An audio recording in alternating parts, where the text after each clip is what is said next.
एठारे आपणक द्वारा प्रदत्त चित्रर ओडिया पाठ्य टेक्स्ट दियागला। गल्प कथन माइनस कलरा बेंट कथा।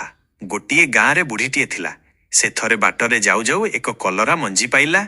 सेही कलरा मंजी को बाड़ीपटे लगाई बुढ़ी माउसी कहिला, मंजी रे मंजी कालिकी जदि गजा न हेबु तेबे कमार घर कलुरी रे हाणी देबी। सतकू सत मंजी डरी जाई ता परदिन गजा होईगला। पुणी बुढ़ी माउसी आसी कहिला, कालिकी जदि गछ होई नथिबु तेबे कमार घरदा आनी काटिदेबी। सतकू सत ता परदिन बुढ़ी माउसी देखिला बेलकू गछरे फूल फल होईची ओ भटी कलरा पाची लाल टुकटुक होईची। बुढ़ी माउसी कलरा को जगी बसिला। एतिकी बेले गोटिए काऊ सेई पटे जाउथिला। पाचिला कलरा को देखि ता पाटिरु लाळ बोहिला। से बुढ़ी माउसी को कहिला, माउसी मोते गोटिए पाचिला कलरा दे।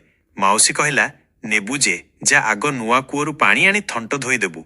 काऊ उड़ी उड़ी कूओ पाखकू गला ओ कहिला, दे कूओ दे पानी धुए थंट धाई धाई खाए कलरा बेंट।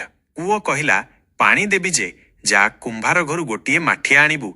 काऊ उड़ी उड़ी कुंभार घर को गला ओ कहिला, दे कुंभार दे माठिया आने पानी धुए थंट धाई धाई खाए कलरा बेंट।